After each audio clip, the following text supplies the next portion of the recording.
Magandang araw mga kapwa Tagigenyo at sa lahat ng sumusubaybay sa Taguig City Daily Report. Ako po si Jessica Villa at narito kami upang maghatid ng updates, anunsyo, mga reminder at iba pang mahalagang impormasyon para sa kaalaman ng lahat. Makilahok at makisaya sa pagdiriwang ng taunang Taguig River Festival ngayong July 25 at 26, 2023. Samot-saring aktibidad ang inihanda upang maging makabuluhan, makulay at masaya ang selebrasyon na ito. Gaganapin ang regata o karera ng mga bangka at Grandparents' Day bukas, July 25. Magkakaroon naman ng brass band exhibition, indakan sa daan, alay sa mangingisda at magsasakang Tagigenyo at pagoda sa ilog sa July 26.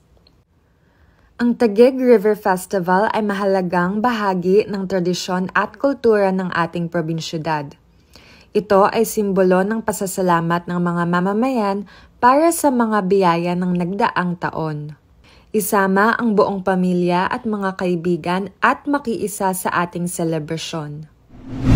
Naging makulay ang pagtatapos ng 45th National Disability Prevention and Rehabilitation Week sa matagumpay na pagsasagawa ng kauna-unahang Color Fun Run for Taguig Persons with Disabilities kahapon, July 23, sa Arca South Barangay Western, Bicutan.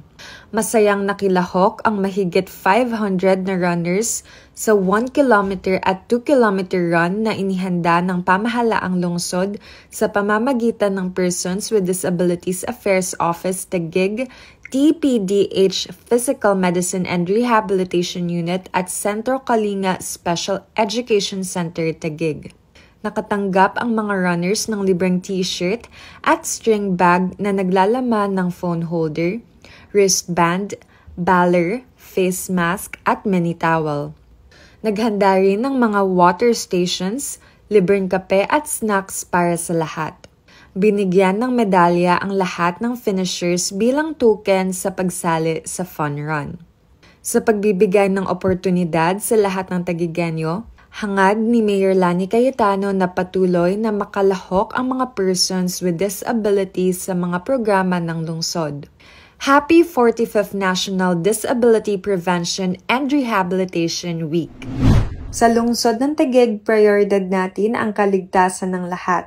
Para sa agarang aksyon sa anumang sakuna o emergencies, maaaring i-contact ang mga sumusunod na numero.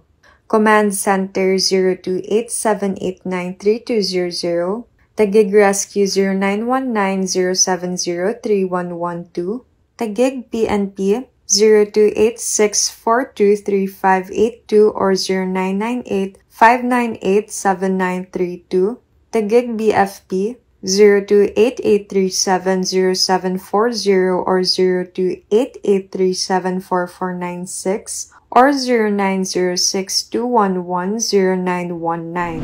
Para sa mga anunsyo at marami pang latest information mula sa pamahalaang lungsod ng Taguig, maaaring bisitahin ang mga social media platforms nito tulad ng I Love Taguig Facebook page, sa Instagram at Taguig City at sa Twitter at I Love Taguig1. Muli, ako po si Jessica Villa at ito ang Taguig City Daily Report.